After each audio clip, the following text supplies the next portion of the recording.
Bonjour à tous, bienvenue sur Investir en crypto, j'espère que vous allez bien. Dans cette vidéo, on va parler du Bitcoin et voir éventuellement les potentiels targets à aller chercher et aussi les directions qu'on pourra prendre dans les heures et jours à venir.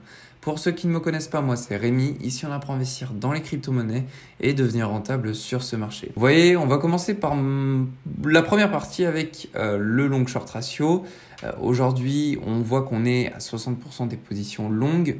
Donc on peut s'attendre à ce que le Bitcoin, si on continue cette croissance, à ce qu'il parte plutôt à la baisse. Donc ça, c'est la direction qu'on pourrait prendre. Ensuite, au niveau des liquidations. Là, ce qu'on peut voir, on est sur le Bitcoin, on peut voir qu'on en a quand même à aller chercher en haut. Donc si on doit aller maximum au plus haut sur le Bitcoin avant peut-être de partir à la baisse, ce serait la target des 44 000 $. Donc ça, c'est vraiment au moment où je vous tourne cette vidéo. C'est important parce que en fonction de l'évolution des positions prises, que ce soit à la vente ou à l'achat sur le Bitcoin, ça peut varier en quelques heures. Donc 3 heures plus tard, après avoir vu cette vidéo, vous pouvez voir un petit changement de données. Donc là, au moment où je vous tourne cette vidéo, ce serait les 44 000 $. Maintenant, si on doit aller plus bas, aller chercher un maximum de liquidation pour les acheteurs, ce serait au niveau des 38 500, 39 000 $. Donc on reste toujours sur cette target que je vous avais dit dans les jours précédents. Donc voilà ce à quoi on peut s'en tenir. On pourra avoir une mèche jusqu'aux 44 000 $ pour ensuite repartir aux 39 000 $ pour aller liquider les personnes ayant pris des positions acheteuses. Vous pouvez voir qu'au niveau du RSI, en daily, on rebondit toujours sur cette résistance-là.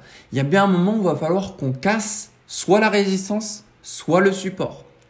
Maintenant, on sait que on est très proche de la résistance, on rebondit plusieurs fois dessus et donc voilà le scénario auquel je m'attends. Regardez, et c'est souvent comme ça que ça se passe. On aurait plusieurs rebonds au nord, donc c'est-à-dire sur la résistance, pour au dernier moment aller chercher toutes les liquidations stop loss au sud et repartir très rapidement à la hausse. C'est souvent comme ça que le Bitcoin agit, c'est-à-dire qu'il stagne plusieurs fois juste au-dessus de la résistance, il crée énormément de liquidités, ensuite il part rapidement à la baisse pour liquider tous les longs et puis ensuite il part sans ceux qui ont positionné des leverage x100, x50 puisqu'ils ont été liquidés et puis hop, ça part tout de même. Donc c'est souvent comme ça que ça se passe et donc c'est la raison pour laquelle là je pense que on pourrait réaliser ce genre de choses sur le Bitcoin. Et puis là, comme c'est sur une unité de temps quand même en daily, voire même en weekly si on dézoome un petit peu, donc il y a cette probabilité que ça fasse une poussée très grande. Si tu aimes mon contenu et que tu souhaites me soutenir, je t'invite à t'abonner à cette chaîne YouTube et je t'en serai très reconnaissant. Tu auras accès à plein de vidéos de manière journalière. Désormais, on va regarder les ordres d'achat et de vente qui vont nous permettre de renforcer les targets qu'on a pu voir tout à l'heure grâce aux liquidations. Alors, ici, qu'est-ce qu'on peut voir? En dézoomant, on a énormément d'ordre d'achat à partir de la zone des 34 000 $. Donc si on doit voir le Bitcoin partir à la baisse avant d'aller chercher nos fameux 50 000 $, il y a de cette forte probabilité qu'on mèche au grand maximum jusqu'aux alentours des 34 000 $. Si on a une grande mèche de liquidation. Maintenant, on voit aussi d'autres ordres d'achat un petit peu moins conséquents, mais quand même, vous voyez juste ici, aux 40 000 $ jusqu'aux 39 700 $. Donc on pourrait s'arrêter ici. Si je vais sur un autre graphique, par exemple celui de Binance Future, on peut remarquer que on a, vous voyez, une zone où on pourrait stagner autour des 39 800 à 39 600 $, puisqu'on a aussi de grands ordres d'achat juste ici. Donc voilà ce à quoi je m'attends si on a un pic de liquidation à réaliser sur le court terme. Soit on pourrait être bloqué aux 39 000 $, soit on pourrait continuer peut-être jusqu'aux 34 000 $. Et ensuite, si on doit aller être bloqué, c'est-à-dire qu'on devrait remonter pour aller choper les liquidités des shorts pour ensuite repartir à la baisse, on a ici ces zones des 43 800 jusqu'aux 44 000 $. Pareil, si je vous remets sur le graphique de Deribit, sur le Bitcoin perpétuel, on peut voir qu'ici on a un mur d'achat, vous voyez, qui commence à partir des 43 300 jusqu'aux 44 400 $. Donc on pourrait s'arrêter dans les alentours des 44 000 $. En plus du fait qu'on voit que les 44 000 $, ça correspond à une zone, vous voyez, de creux, qui correspond finalement à la fin des liquidations à prendre, vous voyez, sur le Bitcoin. Donc c'est intéressant de lier et les ordres d'achat et les liquidations, ce qui peut nous renforcer la target des 44 000 $ si on doit partir à la hausse et la target des 39 000 $ si on doit partir à la baisse. Ne sommes-nous pas censés savoir que le Max Pain Price est aux 41 000 $ à partir du 24 mars au soir ou 25 mars au matin? Donc à partir de ce moment-là, on peut se dire que le Bitcoin aurait une attraction de ce Max Pain Price puisqu'on a des milliards de dollars en jeu sur ce produit dérivé, ce qui nous pousserait à ce que le Bitcoin reste autour des 41 000 $. Pourquoi? Tout simplement pour faire perdre un maximum de personnes. Donc pour moi, si vous voulez, par rapport au scénario que j'ai pu vous proposer ces derniers jours, je pense que le Bitcoin pourrait, à partir du 23 mars, là où je vous fais cette vidéo, stagner ici autour des 41 000 $ pour ensuite faire ce fameux grand mouvement jusqu'aux 39 000, voire même 34 000 et repartir directement à la hausse. Donc, ça me renforce ça parce que j'avais deux scénarios que je vous ai proposés. Le premier étant, on monte jusqu'aux 43 000 pour ensuite repartir aux 39 000 et revenir ici aux 41 000 le 25 mars. Mais plus les jours avancent, moins on peut dire que cette probabilité va arriver puisqu'on a beaucoup moins de temps. Maintenant, il y a plusieurs choses qui me disent que le Bitcoin devrait partir à la baisse. Dans un premier temps, en 1 heure, mais même en 4 heures, on peut remarquer qu'on a une divergence baissière. Des points hauts qui sont quasiment égaux au niveau du RSI, tandis que sur le graphique de prix, on voit qu'on a une trendline haussière. Donc cette divergence baissière nous donne une première indication sur le fait que le Bitcoin pourrait partir à la baisse. Autre point, on va se mettre sur un graphique un peu plus vierge. Qu'est-ce qu'on peut remarquer ici? On est dans la zone d'OTE, Optimal Trade Entry, pour les vendeurs. Donc, on sait qu'il y aura des vendeurs qui vont intervenir dans cette zone-là, si ce n'est pas déjà arrivé au moment où on était rentré dedans. Donc, le prix pourrait se faire rejeter et partir à la baisse. Donc, on a là déjà deux raisons un petit peu plus détaillées qui nous montrent que le Bitcoin sur le court terme pourrait partir à la baisse. Et maintenant, si on doit se demander sur quel genre de zone on pourrait s'arrêter avant de partir à la baisse, on peut s'en référer aux zones de prix et on pourrait dire que le Bitcoin pourrait potentiellement revenir aux 42 550 $ avant de repartir à la baisse. Et qu'est-ce que ça nous ferait? Du coup, un point haut plus bas que son précédent. En H4, on le verra mieux. Ça nous fait donc un M. Figure inverse du W qui nous amène lui à partir à la hausse. Donc le M, lui, nous amène à partir à la baisse. Donc voilà ce à quoi je m'attends.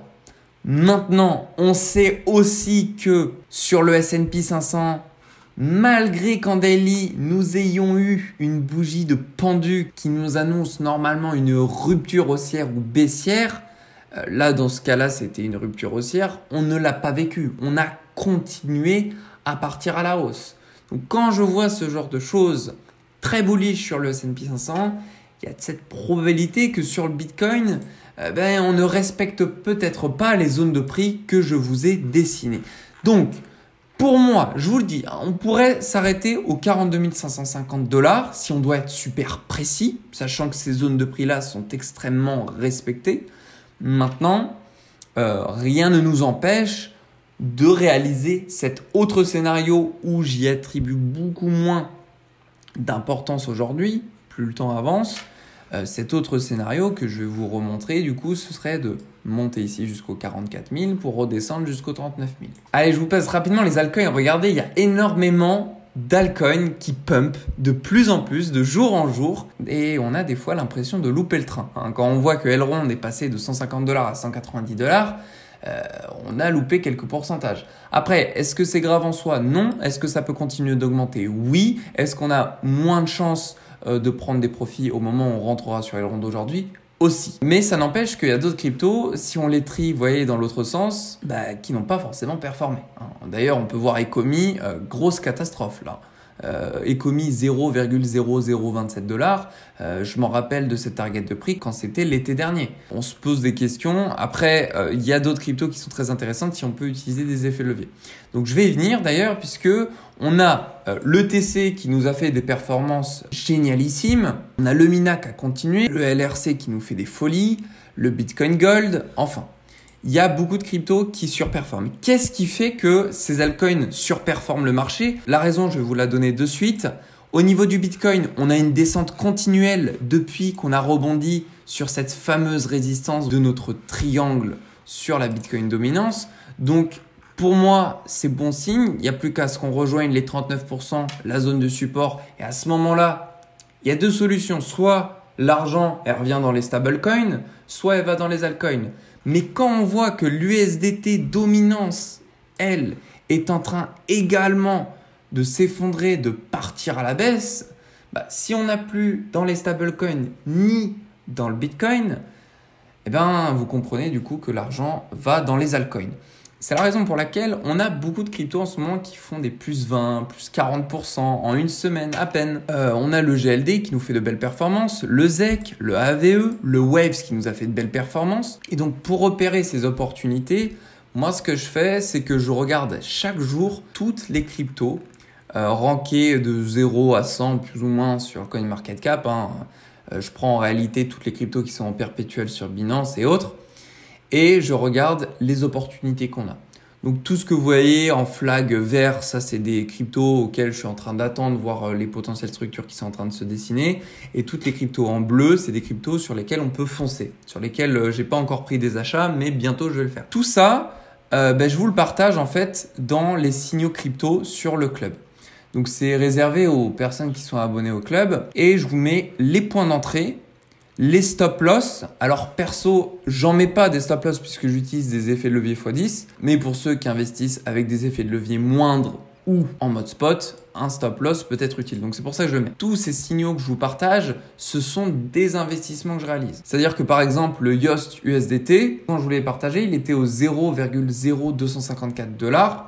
J'ai positionné un ordre d'achat comme je vous l'ai indiqué au 0,0251 $. Et ce matin, ou ça devait être hier soir, il est passé et maintenant je suis en bénéfice. Donc j'attends ma target de sortie, ce sera les 0,0387. Donc si ça peut vous intéresser, c'est surtout que ça vous mâche le travail finalement, plutôt que regarder une à une les cryptos.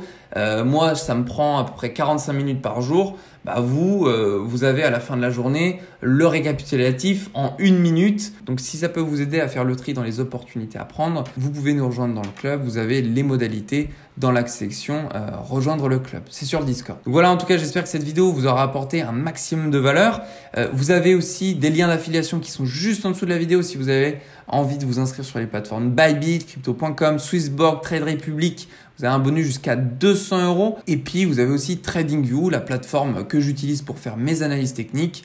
Et vous avez un bonus de 30 $ si vous souscrivez. Donc voilà, je vous laisse sur cette vidéo. Je vous souhaite à tous une très belle journée. Prenez soin de vous et on se retrouve dans la prochaine vidéo.